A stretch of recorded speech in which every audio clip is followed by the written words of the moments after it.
Welcome to Beyond the Here Now. I'm your host, Antonia, and this is the show that will take you a moment to wrap your heads around new thought, new thinking, new ideology than you've been taught to believe about yourself, the world around you, and your place in it. Today's topic, we're going to be discussing what happens when someone passes. Now, it's important because everybody has their thoughts and ideas about the way they were raised or what they've come to believe from the so many areas and avenues out there. And I find it really kind of sad because there is an actuality and then there's the fantasies that are out there as well as to what happens. There are many people that actually believe that this is it. One life, we live this one life till the end, that's all. And they believe that there's nothing after this, which is also sad. So you must understand through my work as a metaphysical teacher for over 50 years now, it is with deep, rich study, but I always remain a very hard and fast skeptic. I think it's important because there's so much garbage out there, especially today, of all the commercialism that exists. So it's important that I share that information that helps all of us to evolve into our highest place for evolution, because the only purpose of this life is soul growth. That's it. Now, what ends up happening is when someone passes in Western world, we become very sad, very tearful, remorseful, grief-stricken. And that's Western world. Unfortunately, this is what's been taught by religious or factions. Okay. Now in India, when someone passes, they completely, with high respect, put the body into a crematorium or cremation phase, and then they party for 3 days with good food and celebrate the passing of that person's soul out of Earth School 101. They mourn for 3 days when you're born. And I always like to share and say, oh, you're back, oh my God, oh no, I hope you get through this. But it's important for you to understand that that's a huge population. And they have it in the right respect because they had worked in their civilization to be more spiritually aware, spiritually connected. Whereas in Western civilization, due to the basis of need to control by certain factions, we have not been taught this portion. So what feels like 90 years, 60, 80, whatever the time frame of a life may be, it is actually only 2 minutes long. Einstein's theory of relativity, time is only relevant on the earth. So what ends up happening is we ask permission. That's a myth too, the cliche, I didn't ask to come here. Yes, you did. You asked permission. You actually put in your application with the divine hierarchy from God Creator, literally, to come to Earth School specifically at this exact time with the exact experiences, and you even choose your parents, mother and father, because you get to see those experiences before you're born. So these are things that people don't understand is an entire process, because you see, we are not this body. We are one soul that lives forever. And we keep getting in these cute bodies, nationalities, genders, and religions for our greater soul growth and to become more divine or divine-like. Now, there is man's laws, which is the problem on the planet. And then there is God, Creator, or universal divine law. And so we're all supposed to be learning what divine law is, because man has diluted and polluted universal or divine law to serve their needs for, again, control and domination. Now, so if we hear that Aunt Polly has passed on, and Aunt Polly was really good to us when we were young, we get a little sad, we get a little teary, and people closer to Aunt Polly will go perhaps into Aunt Polly's mate will be very grief-stricken. This is unfortunate because when a soul or a person passes on and the soul actually leaves the body, all the grief the loved ones and friends and relatives have causes them severe pain. For as long as we hold that grief, severe, horrible pain. This is not conjecture, remember. It's not a belief, not a theory. This is actually what happens. And it's the pain because the soul is trying to release from that physicality, the physical earth, and go back to the higher plane or the astral planes. Now, this is important because if we are all severely distraught over Aunt Polly has to go get back out of line, get back off the bus and go, what do you want? And try to fix things and hang and go. And then she gets back in the line again to go on to complete her astral journey. And the soul is much more superior than the human body.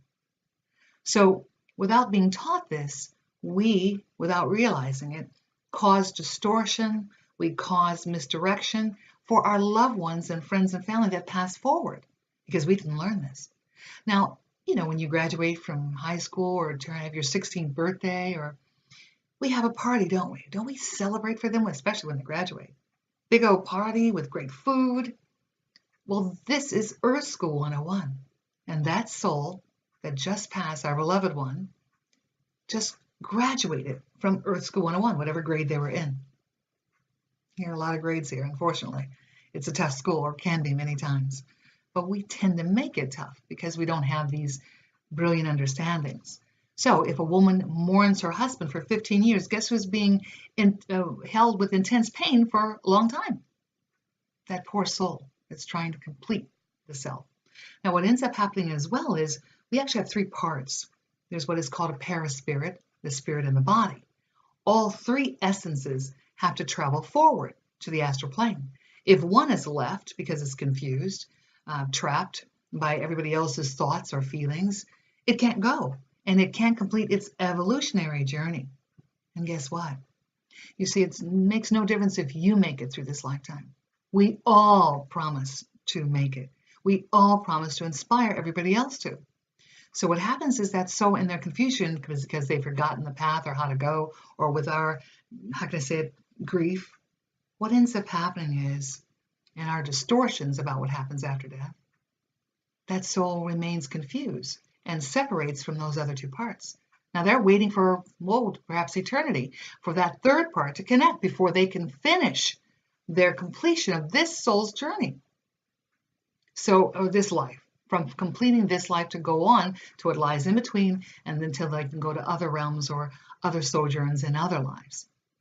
We tend to come back every 100 to 125 years on average. There are exceptions when there is a traumatic death, especially with wartime. Some souls try to jump back in very quickly, which is very hard on the soul. It has double duty to do. It has to finish off the lessons from the previous life, as well as take on this new mantle way too soon.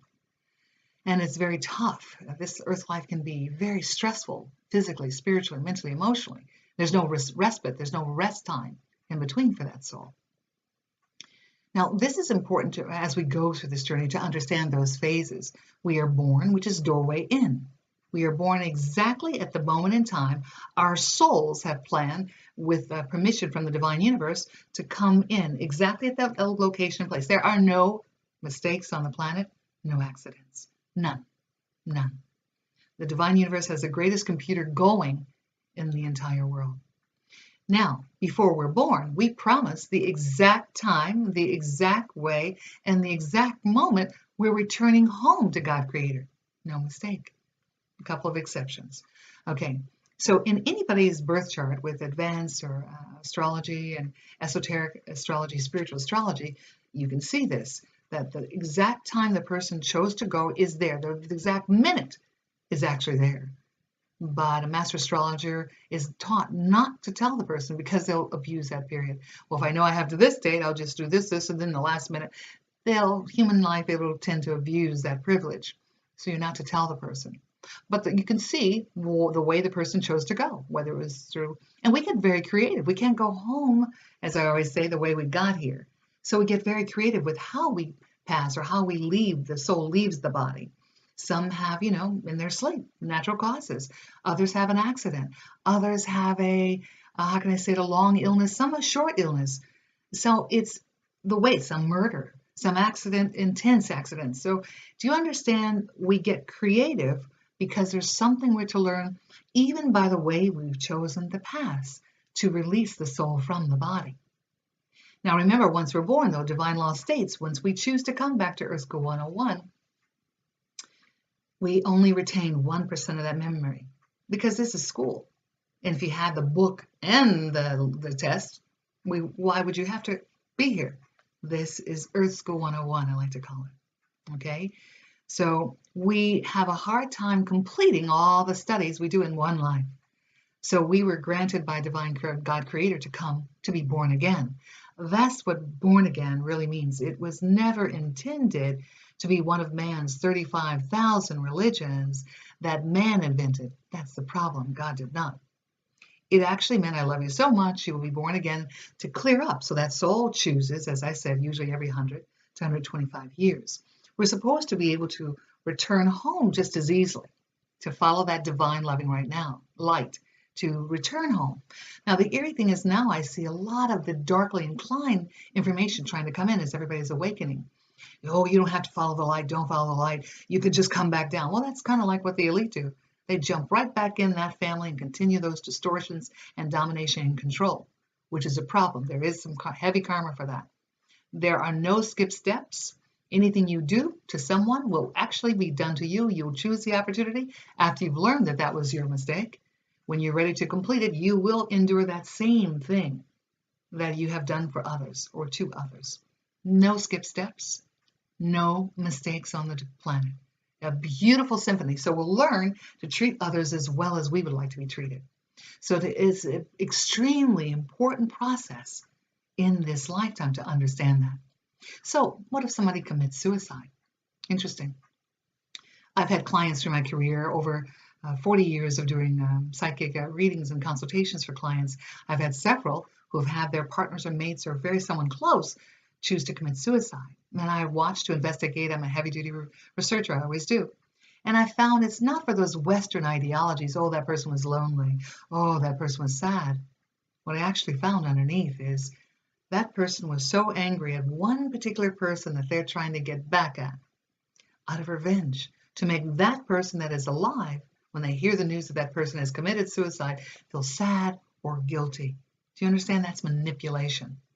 And that is the one thing we're not to do. If you promise to be here 50 years and you take your life at 40, you are taken to a special location. And the guides or hierarchy at that time will take you, actually they're called medical assisters on the astral. And they'll say, hi there, come over here. You know, not with that group, you're over here. You will stay into what is termed the first level of what is a hellish world, astral plane, 7 upper levels, 7 lower levels. And this is, again, not theory. You will go there for 1 week, and then you will be processed back to the planet in a lesser location than you were before, in worse and dire circumstances than you were before, and 10 times harder to learn the same lessons till you complete the contract. So if you took it at 40 and you are put right back here after that week, you will complete at 10 and then pass at 10 years old. But you must complete the lessons. Remember, no skip steps. None. So it is the one thing, it's kind of like I always say, slapping God in the face to take your life. You promise a contract to the divine universe, God Creator. You keep that contract. And each case, personally, I've seen underneath, and I've seen where the spirit doesn't want to go, tries to get the other person back. I had one client that was 26 years old, and her husband was of a different culture than she, and he apparently started to treat her poorly. Well, she needed a divorce after being physically assaulted by this person, and he went to live home with his family. Well, sure enough, when she asked for the divorce paperwork to be signed, he said, I'll give you back your signed divorce. And at 26 years old, he committed suicide. That wouldn't be enough. What ended up happening was just after that suicide, she was grief-stricken. The family, of course, blamed her.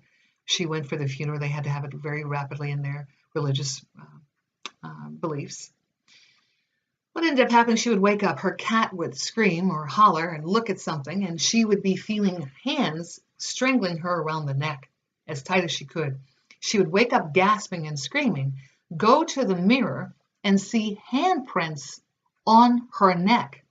And she knew it was the soon-to-be ex that had just committed suicide.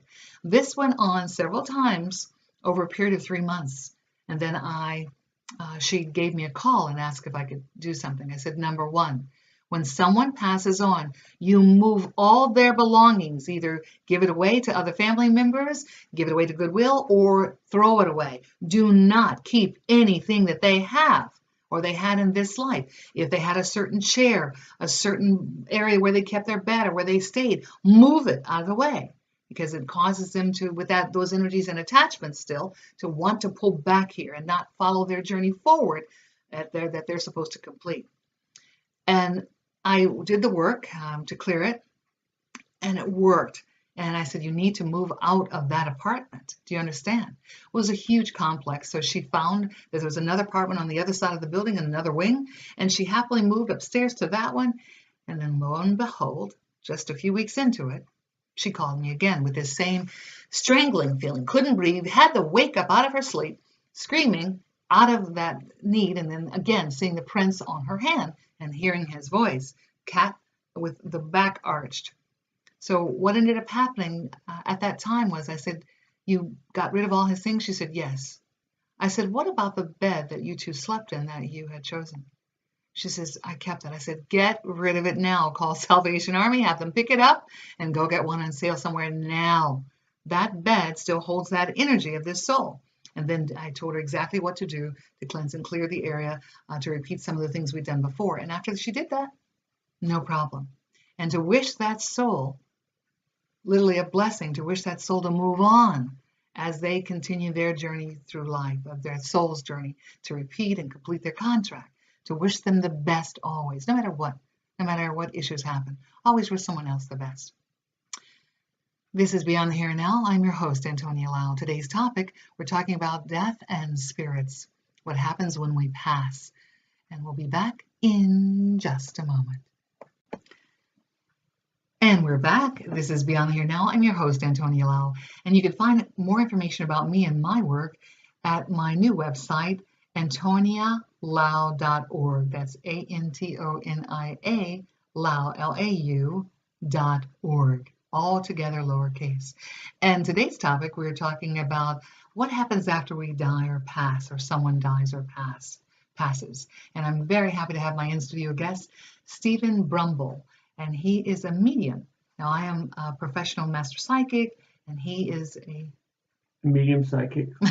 Been doing it for 15, 20 years now. However, I've always had a contact to the supernatural since I was born.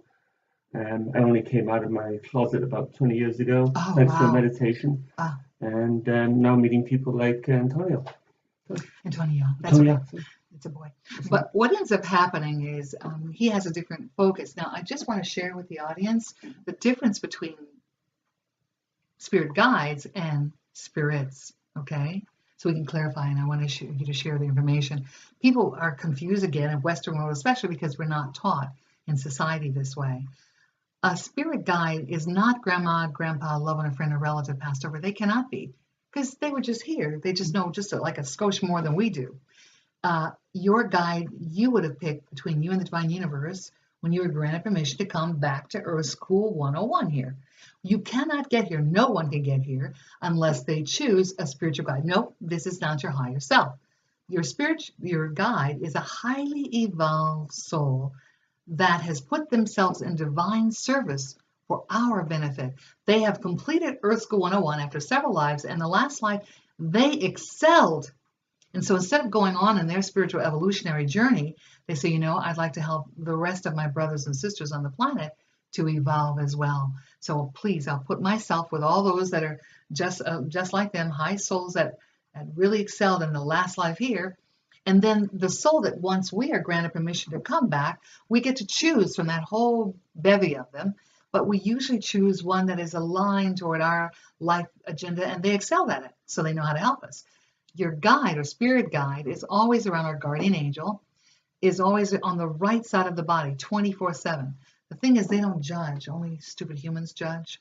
Your guide or spirit guide doesn't judge, okay?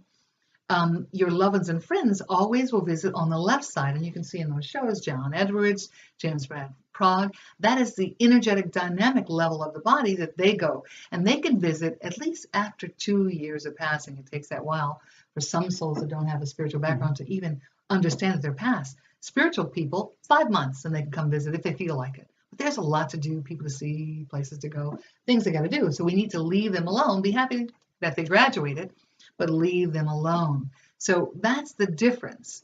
And so your dealing is as a medium, you found, you said 12 years ago you started into it, yes? 15, 20. Well, I've been really working hard with my guides since I met them, and trying to understand.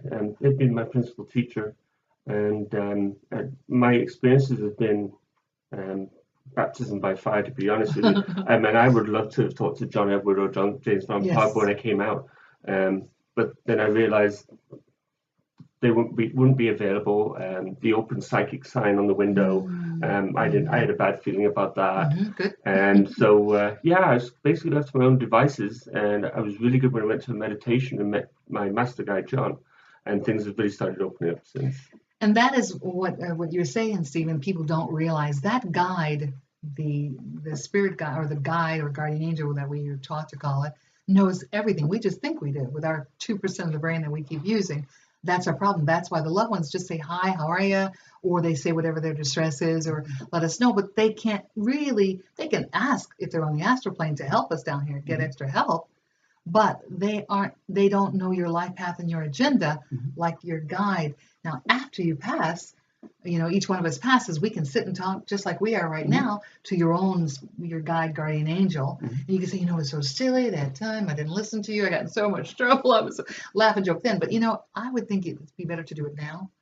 Okay. And so babies always see their guide, guardian angel, but it's taught out of them by the time they're 5 because their parents don't see it. They weren't taught. And so the child stops to see it. And if they choose on a soul level to build it back in or inspired to build it back in. So that's the difference between the two. One is a loved one, a friend, or ancestor, relative that knows just a little bit more and loves you. This is a highly evolved soul that loves you more than anyone ever will on the planet. That guide always on the right side of the body, 24/7. Okay? You'd think we'd listen, but that happens. Sure enough. But your work is dealing as a medium with those spirits that are still around. Okay, can you share with us what that's been for you, or how that's? The hardest thing for me is believing what I'm doing. To be honest, every time I'm finished with a reading, it's like my mind is absolutely blown. I've only done one complete channel where I watched the clock. Usually, I can feel the sensation start to happen. The spirit is arriving, the loved one for the sitter, and I usually look at the clock and I can usually watch 5 minutes at a time jump. As I receive my information, I come back, talk to the sitter, and I see the clock's move 5 minutes. Wow. One time it was gone for 2 hours, an hour and a half, 2 hours. And I looked at my sitter, and he was a big guy. He was bawling his eyes out, and he had to regurgitate back to me what was said. And he walked out of there, and I paced for 2 hours as like a celebration. I couldn't believe I did that, because you can't Google it. Yes. You can't Facebook this stuff. And it was like, wow, they were here again. They were here again. It's interesting because people don't realize that as a psychic and as medium, what we do is we lose track of time. Time is only relevant on the earth. So when we're working, I actually hear and see the person's guide / guardian angels. That's how I do the readings for all these many years before it was popular or trendy. And you see those spirits, but there's information transferred, but we are in service at that time. So we're transferring information that's meant for the benefit. You do it through the spirit that has come through for that particular, what he called sitter, is the client that would come and want to hear the information he has for them from someone, a loved one, a friend, or that has passed over. So at first, can I ask how you handle this with your friends and family or coworkers? Well, when I first started doing this, I started mentioning it to my mother, and she was quite accepting. And then I talked to my dad a bit, and he's still a bit of a skeptic. But I'm not. I don't try and make clarification of what I do to a skeptic. If you're a skeptic, that's fine. I'll leave you alone. You're welcome to your own beliefs. Yes. But my mother came online with it. She's very good backing me up now. And she actually had a brother came through, and I had learned a major life lesson there, because her brother's my uncle, and I had a real hard time completing one reading. It took me, I think, 5 times for my uncle to come through for my mother before I could actually complete one reading, because I was just a mess. It's interesting because what you're saying is people don't realize when we are talking, we're not just talking. We're using our life force, and we all have a finite amount of life force for that person sitting in front of us for their life to improve the quality. And as a psychic, there are baby psychics, grammar school psychics, I call it, or high school psychics. So there are different levels. Well, people don't realize, and stay away from storefront gypsies. Okay, there's a total different echelon of, they may give you 2 minutes of good information, and then you're all cursed with garbage that you got to pay for. That's a lie.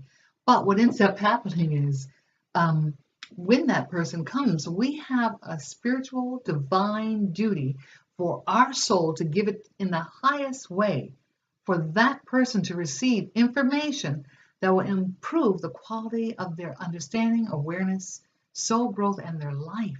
So it is extremely important, not a throwaway, just an aside. It can't be done. It has to be done with a divine respect for that person's soul. And we are caught on the mat, so to speak. At the end of our lives, if we didn't do it properly, or with a disrespect to the client, or to the sitter, as you call it, or into the work itself, if we disrespected the work in any way. So we work to make sure we do protection. You, I'm sure, do the protections of the client and yourself, the area of the room. So because there is a darkly inclined side of the world that we promised to be able to deal with once we came to Earth School 101. I wanted to add, because people think, oh, if I think about it or talk about it, I'll attract it, law of attraction. Well, there are 12 laws to the law of attraction, one law of karma. There's several laws by Dr. Wallace Wattles. On my website, you can look them up, and I have them there in an article there. You can just look up law of attraction, you'll find it. But it's important that they understand this is not negative. This is the reality of life. Just because you don't want to see the rest of it doesn't mean it doesn't exist. Do you remember when doctors in the turn of the century weren't washing their hands before surgery or before delivering children? Yeah. So everybody died of septicemia because of all the germs, microbes on their hand from somebody else or wherever they were that day. Until, was it Madame Curie found the germs and on the slide or whatever? Yeah, I think so. And so then they called her a quack. And then they finally realized these germs were there. So even if you can't see these things, it doesn't mean they don't exist. We know that they exist. Absolutely. So I'm a believer every time I do it. I must admit, there's a slight level of anxiety before I do this stuff. But I have to just sometimes look back at some of the files that I have in my group and look at what I've done.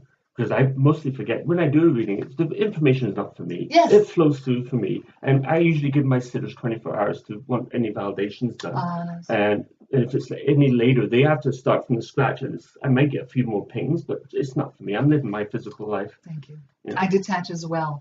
I ask the person at the end of the reading or consultation, they have free will to apply the information or not, then done.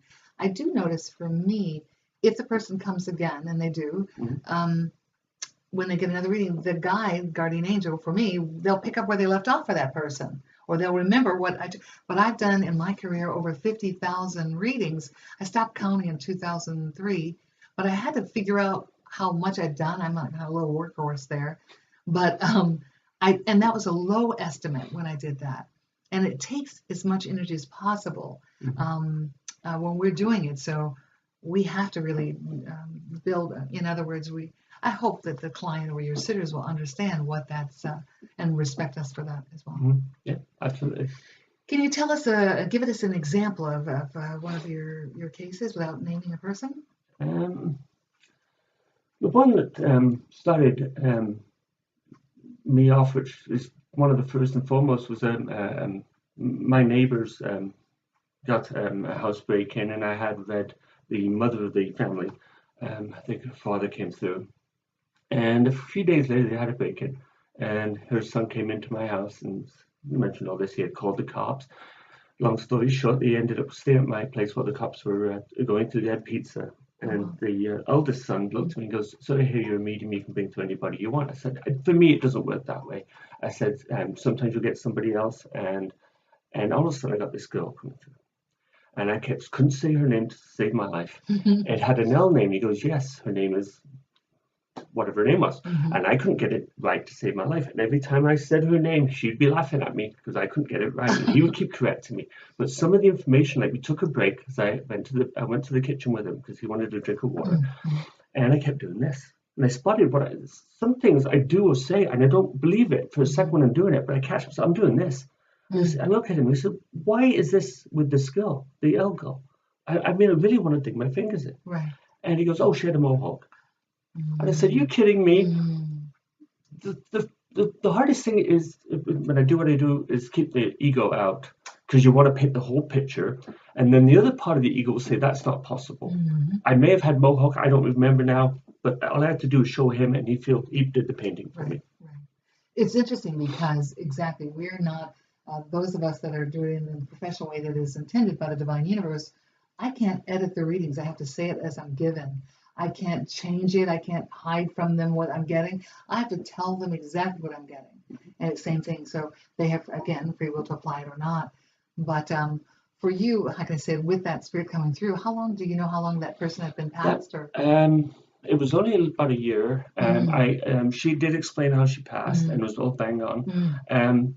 After that reading, she contacted me again a couple of days later. I was in the kitchen, and so I called the oldest son up again. I said, she's got two friends that I'm thinking of. She's got a picture, like an old cheap Walmart frame, sitting on a dresser, and it's got her, the L girl, and the other girl I'm thinking of, and I need to see them now. He said, give me a second. He called me back up 2 seconds later. He goes, they want to come over now. I said, tell them to bring that picture. Very unlike me, I met them at the door, and I just took the picture. I didn't say hi. I just took the picture. You were working. Yeah, I'm working away. I put it under the light, and everything I'd written down on a piece of paper before they showed up, I put in another room, and I said, you guys got to sit down. And I said to my daughter, there's a piece of paper under the TV in a different room. Can you bring that, give it to the lady there? And I handed the picture back, and they just went white. Wow. Yeah. Now, the interesting thing about that is that would tell me about the soul that was trying to come through, that they're probably, again, the one that was trapped without realizing how to travel on. And so what we have to understand is, if someone is learning this quality or learning about this subject matter, we're supposed to learn with how can I say it, a bit of a firmness and authority to tell the soul, with love, you should go on to journey home toward that loving, divine white light. It's okay, but this is my home now, or this is my space now. You need to go on. And you may feel or see the soul that is confused, but you need to let them know that they're not going to be judged. God in the universe doesn't judge, only stupid humans, as I said earlier. But they need to allow themselves to follow. And for loved ones and relatives, what I suggest is after the person has passed is they can ask their guide, guardian angel, to help that loved one's guide, guardian angel, to travel on home to that loving white light. They can also, outside the home, not in, but after the person's passed, on the anniversary of the day that that person passed for 5 months, they can burn a white votive candle in a pie tin with aluminum foil or something outside your home, not in, because that makes them come in and they get confused and want to stay again. But it's important that all those souls traveling. Now, the interesting thing is, in my research and studies, on the astral plane, those the atheists or those that don't believe in life after life, or what happens is when they pass, they're comatose. They are literally comatose. When they're passed, they just stay and they lay. They may wake up 20 years later, go back and see, this is wrong. I should be nothing there. They go back. Some will go back for 500 years, and they put them in a special section until they learn that we have more. This soul must continue its journey of discovery and exploration and purification to be more divine, God, like God creator, so to speak. But they won't. So that's an interesting quality, even on the astral plane. Those that are hard and steadfast skeptics or whatever, that nothing exists for them, they don't see it. Whereas what really happens after we pass is, there are actually, the work on the astral plane is medical assisters that are assigned to your vibratory number, so to speak. When they get the call, they'll go in when you've passed on, and then they will make sure that whatever your belief system is, the room will look like that, the language, whatever it is, they'll say, are you okay now? Make sure, because it's tough, whether it's an issue with stress or trauma that happens to the body or the mind or whatever. So they make sure you're comfortable after so much time. Are you all right now? And bit by bit, they take that bit away that you believe is heaven or the astral plane, and are you okay now? And they start to reveal more of what really exists, so that you can get comfortable instead of it being a shock. And then once they're ready and they can go on, then we get to relax. It's a beautiful, like I said, we don't have the same struggles, but as below, so is above, as above, so is below, so to speak. We get to pick our homes. We get to have classes when we're ready. And we get to then, we also do have our life review. We get to see what we think about what we did. Our guide will say, so what do you think about that time? Well, I could have done that better, I'll work on that. And there are classes that we go to. And then those brave ones will put in another, after what we term 100 to 125 years here, they'll put in another application to come back and continue Earth School 101.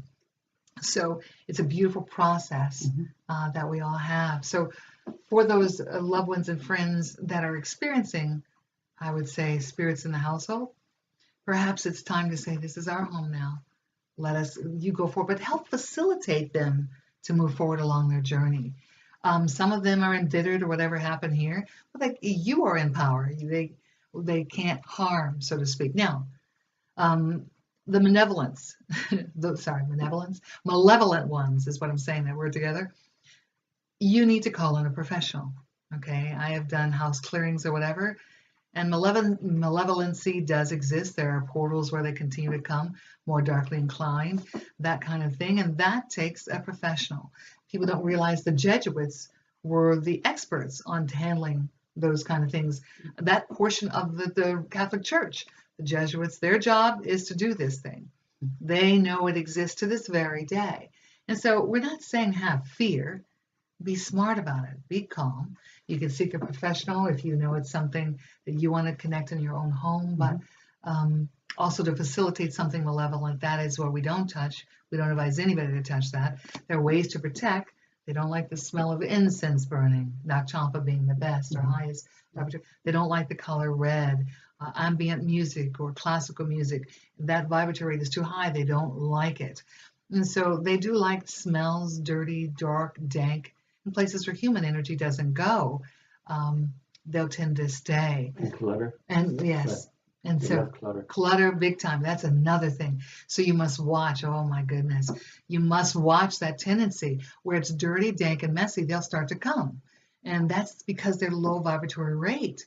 So you have to understand, I would say the difference between going into a pub or a dinky, dirty bar when your car has had problems, you need to use the phone, and you walk in, it's tacky and sticky on the floor, and the phone is all grody and gummy, and you leave and you sit in your car even at night because it's better. But if you go into a church or a temple in the morning before nobody has gone in, it's this peaceful feeling that surrounds you. That's energetically different. They can't stand that energy. So we have to be aware, like you said, of clutter, unclean, smelly, garbagey. That's where the low or darkly inclined energies will hang. That's right. So you mentioned that you're sharing your knowledge with a Girl Scout troop. Yes. That'll be coming up shortly. And this is a younger group. What age range is this group?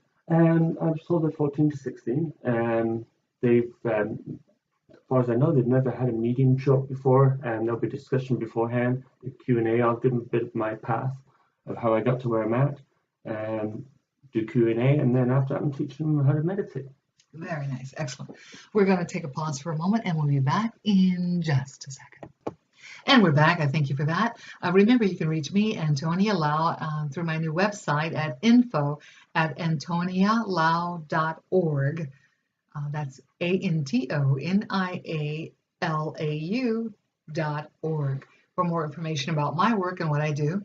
And for Stephen, as a medium, they can reach you where, please? You can contact me at an email, BRUM as in mother, BILL, no spaces, Stephen, STEPHEN, @hotmail.com. And I'm sure she'll put a link up for it. We'll have a link for it. Yeah, please. So it's an important thing that we allow. My whole point is there's a lot of charlatans, I'll say the old word, in the profession that really don't care. And when I met you, I sensed this beautiful caring that we have for our humankind, our brothers and sisters to learn or to evolve. I also like the fact that you're showing the younger generation, because they'll either go through fear or through Harry Potter phase, or I want them to go for the lighted path and see that direction is the higher path, so they can ease through without being fearful or misusing the gifts or talents and abilities. So ultimately it's beautiful that you're doing that. You also we talked about meditation. Okay, just before the last. Yeah, I do meditation now. I used to do it at my home, but now I'm currently doing it at a New Age store called the Bent Willow. The moment I walked into that store, the energies are wonderful in there, and I thought it was time for me to get out of my OCD. I always did everything at my house, my readings at my house. So I've started branching out. You can also find me through the Bent Willow. It's at 54 Simcoe Street North in Oshawa. That's Oshawa, Ontario, Canada. Thank you. And I've started to branch out and start to teach people. My first teacher or students were my kids. I was very on with them about not being afraid of spirits. Yes. Never give them fear.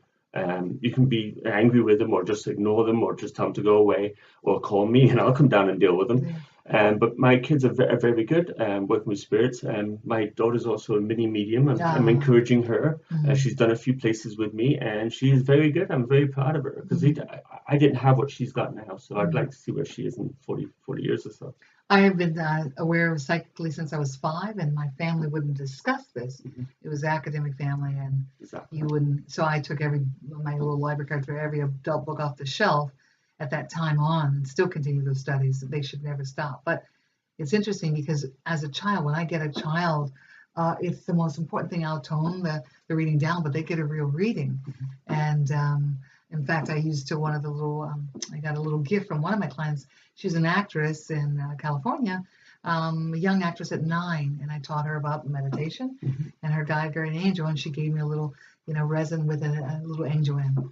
The difference I will also note with the spirits that you may see in the guardian angel. In all these years, I've never seen wings, and then I learned many years ago the reason why was because in the 5th century, someone saw this beautiful, glowing, angelic, energetic, luminescent field around this being that seemed to look to them as translucent, and it seemed to just glide across to them. And to depict that in the pictures and the paintings of the day, they started drawing wings. So that beautiful, angelic, undulating, energetic field is what I see, or when I do a reading with a client, be it by over Skype or FaceTime or in person. And so in all these years, the auric energetic field is magnificent, but it's earned by vibratory and soul development. Maybe one day we'll have them too, but at this point, they're quite different from the auric energetic field that we see around someone that has passed on and is just coming to visit. So, do you want to share anything in their experiences or your experiences that you'd like to share with them that they'd like to know about? I've always, the first few rules with my clients is always write everything down, because I've had people say no to me, and I've had a whole hour and a half and I'm getting frustrated, my spirit guy's getting frustrated, the spirit trying to come through is getting frustrated. And I've had clients actually leave and they get 10 minutes down the road and they call me back and saying, it's my Aunt Mary, not my Uncle Alan, can I come back? And I said, I'm tired, your Uncle Alan is tired. Yeah. Whatever, the show is done. And that's very frustrating when people come with certain expectations. I don't know if I'm going to be psychic or I'm going to be a medium. Or You know what I'm going to suggest for the audience? They have to understand, when you go to your dentist, when you go to your doctor or for a surgical procedure, you don't tell the doctor how to operate. You give that doctor or that dentist the respect. You sit quietly back and you listen or attend. Don't tell the professional how to do their job. You wouldn't tell the dentist or the doctor. And remember, you have free will to apply that information in your life always or not. There's free will on the planet. So I'm so sorry that they didn't know better. So I get that too. You have to instruct them right at the minute. Excuse me, you're in my hands at this point. And so and also if they're too harsh, I'm not going to go in there to do a reading consultation. I'll say perhaps another time. Or perhaps this is not a good time. We'll make a reschedule, or not at all. We get to decide where we place our life force energy for greater soul growth. And this is because long ago in Atlantis, we were taken advantage of. Okay, those that had the spiritual knowledge that lived those lifetimes, we were put on point to apply them. So we are not trained SEALs. So nobody can come up and say, tell me what you know. Tell me, what can you give me? What can you see? That is disrespectful. Would you go to the doctor and say, doctor, can you look at this tooth? If you know he's a dentist, you're not going to do that. So do with the respect of a professional in the field, You have to learn the same protocols. And again, to understand that energy, so don't waste time fighting because you're learning something that you're not aware of. And I now record the reading consultations, and sometimes that's easy for them. I let them record it on their iPhones or smartphones that they do it now. And that way they can listen, because people invariably, they think they heard you say something and you didn't say that. And they want you to say what they want to hear, but that's not what you said either. So it's just human nature. And plus, they're going to forget half the stuff you did tell them. Again, human nature. So I find that when they record it on their phone or whatever, it's an easier, because they'll go back and listen and re-listen, and they'll go, they'll get an aha moment, because that is literally the divine working, literally the divine universe still working on that protocol in their life. Yeah, absolutely. So it's beautiful the way you're teaching children. And you said, it's interesting. Now, a psychic is always best in their own environment, okay? This has always been the case because they put a certain energy in, protection, and everything else. So when we're out and about, we have to protect, again, the place, the people, the whole shot, if we're doing the proper procedures. So that energy is always inherent. But I noted when I looked at your birth data that he has Sag rising, so has I. And that means how we face the world. And that is the spiritual teacher for the rest of the world. We promise that service. There's several other things, but it was nice to see. So all my life, this is my life. This is not a hobby. This has been my entire life. Now, I was going to be a doctor a long time ago when I was in school and stuff, and then all of a sudden, and still being psychic, and then the shift happened. You could have bet me $1 million I wouldn't be doing this, but I had all this psychic ability and knowledge. And then I finally remember pulling an Edgar Cayce report on, I think it was a karmic report from the ARE site of Edgar Cayce Foundation, the ARE. And on the first page it said, from several lifetimes you have not incarnated studying universal divine law. In this lifetime, you promise to utilize your psychic ability with divine law to teach people to open to their higher soul growth and levels. That was on the first page. My mouth dropped. And then I had found out later on that I had actually been some sort of famous doctor in some past life, and that was why the inclination in this life. So it's important that you understand we are not just news, weather, and sports. People may hear me say from time to time. Even if you don't see the air, but you know that if we hold your nose in 10 minutes, you're going to be a little upset. So we want you to understand, just because you don't see or you don't hear or you don't feel doesn't mean someone that has worked, and this would tell me that Stephen has worked several lifetimes on developing this ability, and it's not for his benefit. It's for the soul growth of many, many others. So with deep respect, I hope your clients that come to you in the future. And again, where can they reach you? Again, you can reach me through my email, Brumbill, B-R-U-M as in mother, B-I-L-L, Stephen with a P-H, all one word, Brumbill Stephen, at hotmail.com. And through the Bent Willow. At the Bent Willow in Oshawa, Ontario, Canada. And to how can I sit to hear of that level? I like the fact that you're, again, giving them the opportunity to meditate. We, as souls, promise this lifetime, even through all the distractions that they give us here, to learn to meditate 3 hours out of the day. Now, that's tough for humans. And so what happens is, in monasteries, they do it automatically, 1 in the morning, 1 before dinner, and 1 in the evening before sleep or retiring. So I'm going to suggest that prayer and meditation, prayer is when we talk to God, beg God, or to God, or complain. But meditation is when God and divine universe speaks to us.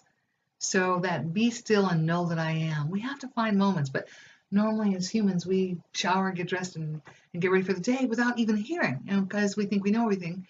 But this is important. You're not taking your position. You're not taking the money in your bank, none of your toys.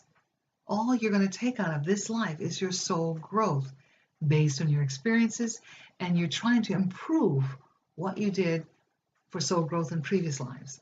Now, again, that's not a theory. Remember, I won't discuss or talk about just a belief or a theory. At this point of evolution, we've been here hundreds of lives, probably thousands, most of us, trying to get it right. And this would have been a focus we were doing for the benefit of others.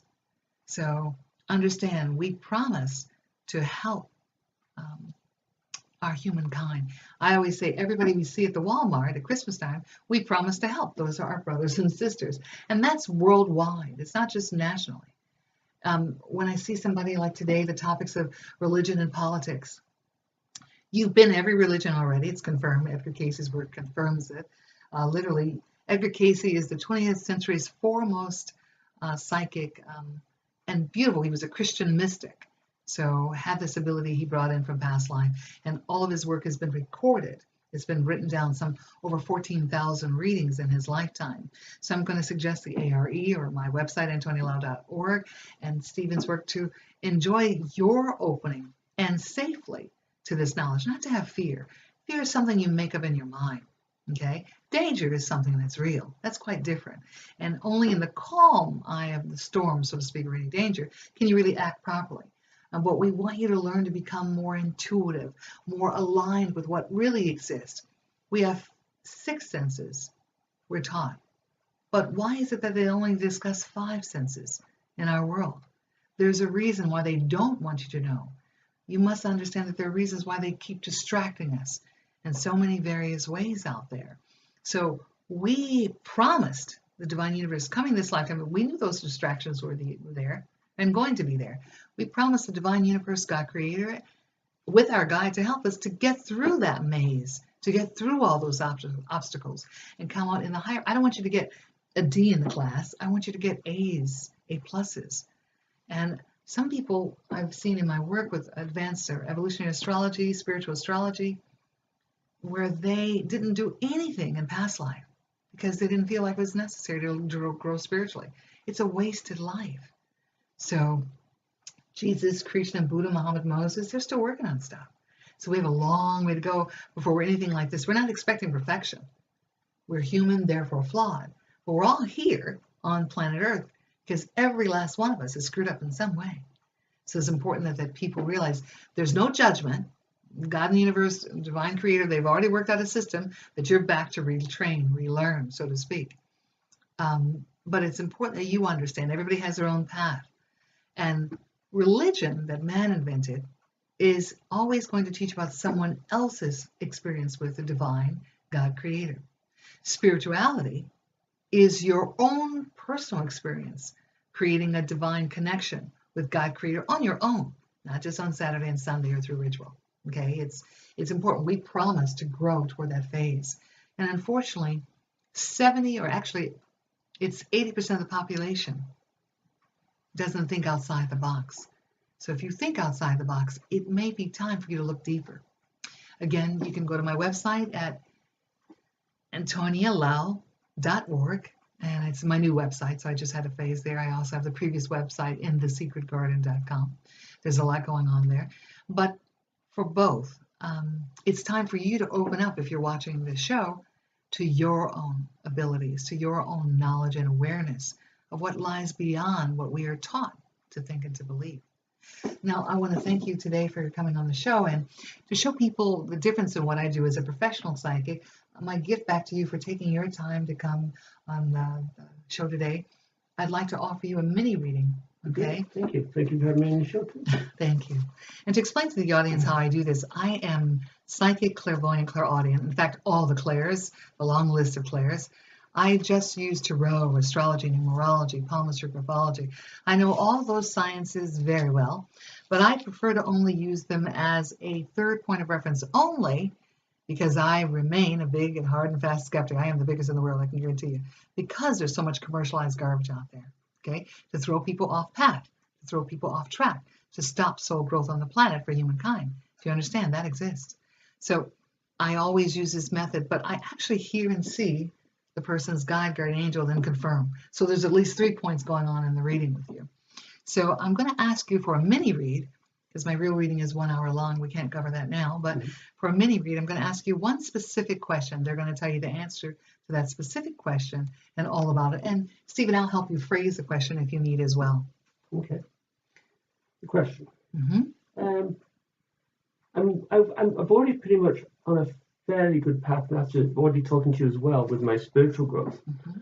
I would like to know more about my physical world and growth. A little general. Okay, so more specific, please. Financial. Okay, I'm going to ask because people don't understand money this lifetime. It's a love of money is the root of all evil, not money itself. Money is to complete your mission that you promised the divine universe you're going to give the world. We're here for soul growth, and we promise each one of us to leave the world better than we came. And right now, money is a facilitator for that. If you worry about rent, car payments, all that stuff, you'll never get it done. Okay, and so the point is, on the planet, we see the 1% didn't understand the mandate. They're supposed to help the rest of us. So to control, they continue to facilitate the problem with the finances. But more millionaires were made during the Great Depression than any other time in the great century because they paid attention to their gut level intuition. That's the big difference. So I'm going to ask you to uncross arms and ankles. That tends to shut down the energy, keep them apart from one another. Be comfortable. But you're not asking me the question because we're human. We're addressing it to your guide, great angel, the divine universe, in your own way, with love and respect for them, Stephen. I'm going to ask you to phrase it perhaps this way. Will you successfully increase your financial base between now and the next year, or this next 6 months? What time frame would you like? My financial success and growth for the next 6 months. Between now and the next 6 months. Yes. And you're not asking me, you're asking in your mind non-verbally as I shuffle to the divine universe. Will you be successful in doing so? I want you to feel in your heart chakra, how happy you feel if that happened. You have tears, joy, jumping up and down, things that settle. And just concentrate and feel it. And tell me whenever you're ready just to say stop shuffling. 1 second, please. My deck has a cross on the back, the Chelsea deck, but it's a hermetic cross. And the guides or guardian angels or archangels, when it's used properly in the highest way, speak between each one of the cards. Every card itself, it's not the name on the card that it means, but each card can have 25,000 different meanings, not just one. And so the reader is to tune it. And I would just suggest for every deck one has, you stick it in your pillowcase before you use it for 3 nights, or if you've done it, stick it in there for 3 nights. It tones it to what your mind has. But each deck, and I have several, but each deck is attuned to that particular psychic or that particular reader. This one was made originally at the turn of the century, 1800s, late 1800s, to open the God's eye, pineal gland, third eye, to the divine universe. And the answer to your question is on the pathway you're headed. Do you understand? I have to be honest about this. On the pathway you're headed, that means the attitude and approach you're using right now, we're going to correct that in a minute, it shows me no in the next 6 months. Okay, I would say stress 6 to 9 months perhaps, but it shows me the interesting thing is we see here that literally the cards, the guides know exactly what he's talking about. The card is called wealth, if I go closer here, and all the gold there is showing. Now, to just go back here, you're asking for that flow from the divine universe is where we're supposed to ask for money, which is excellent. You're asking for life to make it wonderful. And this is every time we connect to the divine universe, they make our world wonderful. It's when we do it on our own that we screw it up.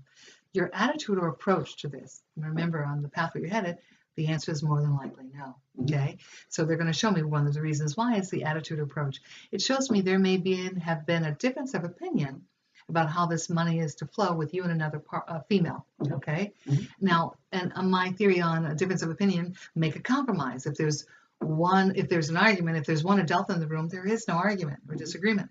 So a compromise may work for both. It also shows me there is an opportunity, Stephen, coming to you for a job that you will absolutely, fantastically, absolutely love. Okay? It is a gift from God and the universe. They're waiting with Steve Brumble's name right on it right now. When you walk in the door, they'll know that guy. They will feel it or sense it. But there's a tendency for you not to heed or hear or be guided toward that opportunity. So when I say the word tendency, it means change that opportunity to open. It also shows me on the pathway you're headed. Sometimes there's people in the life that make sure you're open.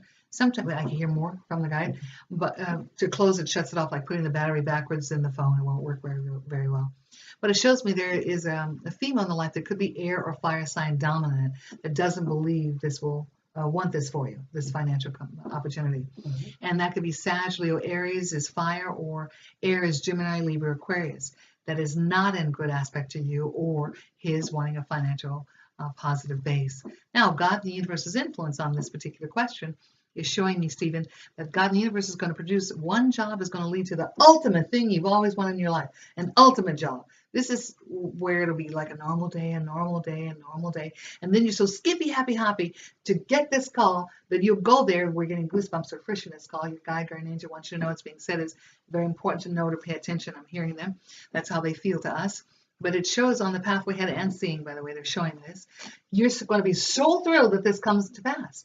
And good pay, good money, notice that. So it's not in the next 6 months, but 6 to 9, I heard, is a possibility based on your attitude and approach. And this is not just money coming for him. This is money coming from the divine universe, from God created. That's the best source. And that means not just money to pay the bills. This is money to have a good life, get good stuff, and be able to keep yourself financially in a comfort level. What happens is we can't do our mission if we're struggling to worry about how to maintain all that other level. It also shows me on the path where you're headed as the outcome here. Did someone recently pass away in your life in the last 6 months to 2 years at the max? Or has someone been sick or ill, Stephen? Yes. Okay. When you hear news, and that may come when someone passes on, what happens is we want to be happy. Remember, be happy, celebrate. They just graduated. Okay, but this person, when we get the news from someone passing, it's to teach us to literally pay attention to our lives. All of a sudden we go, oh, life is pretty short. I better do this, this, and this to get out of our own way. That's the gift of when we hear someone has passed on. This person is asking the extra special blessing to Stephen. They say, he was such a good guy. He's trying to do good work. I want him to have this financially. And this extra special lesson, this is better than anything they would leave it in the will. Better than any tangible thing. The universe gives that extra special blessing into the life. So on the path we headed, it shows me more than likely not. But it also shows me, Stephen, you have this ability to ask the divine universe for what you're getting. He's pointing above and pointing below in the life and have it happen in the life. That's why the guy is grinning, the magician. And it shows me you're not utilizing this. We're going to take the rest of it off the air for him to finish here, but I want to thank you all. Thank you for being with us today, Stephen Brunwell. You can look for the link on under the description. And I want to thank you all. And I want to wish you all the best.